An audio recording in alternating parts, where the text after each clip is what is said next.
We often hear in the news that Jerusalem is holy to the three great monotheistic faiths, but it's worth taking a look at what the connection of each of these faiths is to the holy city.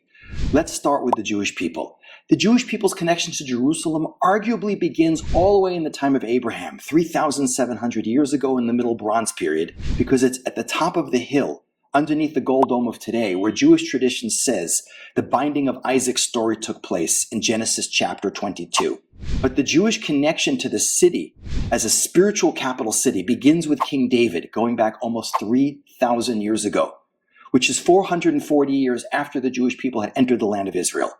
King David's armies conquer the city. King David purchases the upper part of the hill as the site where the temple will be built, the site on which the binding of Isaac's story took place.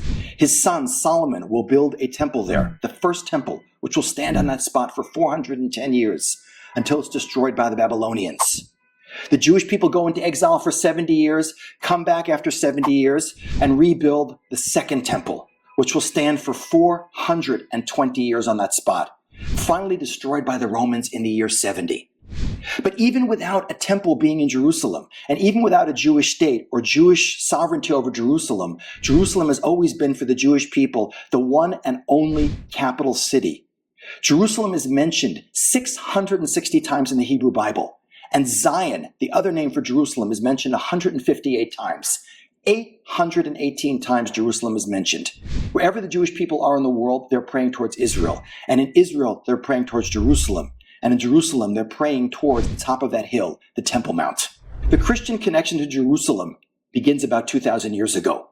Once the Roman Empire changes from being a pagan empire to a Christian empire in the 4th century, the status of Jerusalem will change dramatically from occupied, destroyed city of the rebellious Jews to Hagia Palace, the holy city where Jesus is arrested and crucified, buried and resurrected.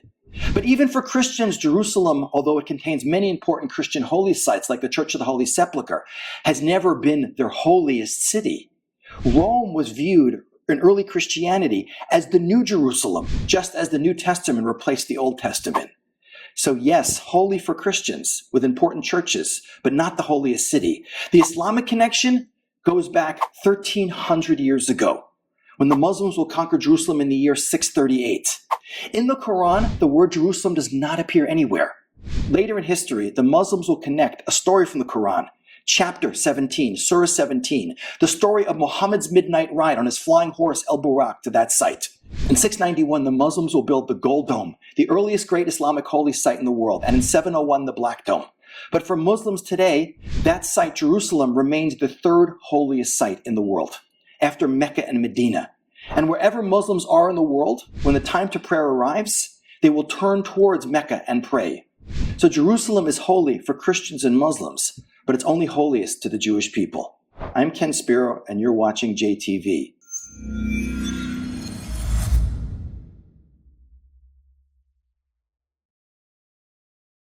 To stay up to date with the latest JTV content, if you're on YouTube, click subscribe below the video and the alarm bell. And if you're on Facebook, click the like button, and under following, click see first.